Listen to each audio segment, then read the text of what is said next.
Makita si mama magpapaan eh. Kabalus mama. Ay, kabalus mama. Nga naa kay karelasyon? Na diri. Asa ron? Ah, siya! Oh, mong parents pagkabulupod.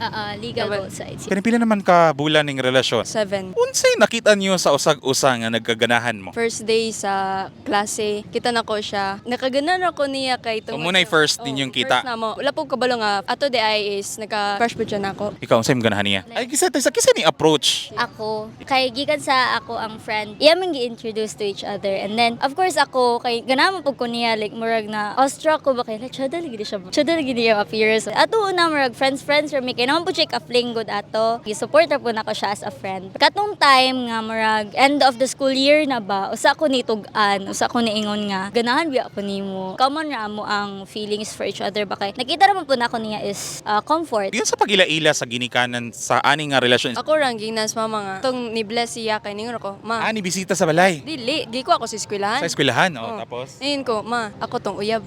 Unsay reaction sa imong parents? Ningon ra, okay. First, magod kaya po kung ipailayla siya ha. Sa school ra gyapon? First kay ako papa may nakabalo. Kay tungod sa ako ang pag-umangko ni sumbong man siya nga. Naada ko kakuyog-kuyog. Atong una murag dili pa kayo musugot si papa ba kay rare abog kayo and like among age pa daw. Kasabot ra pug ko since kailangan pa po mag-focus for studies. Ni promise ko nila na whatever happens like dili ra jud ma-affect ang akong studies. Message na lang sa usag-usa. Bahala unsa ang pagsubok Unique ato ra jung kayahon. Tubag. Unsa gyud mahitabo nato nga na dapat magsige ra jud tagon una sa atong future kay lambot ta kabalo if kita ra Japon in the future, diba? But still, even if dili na kita, dapat i-build ra Japon nato ang atong future. Futuristic kay ka ha.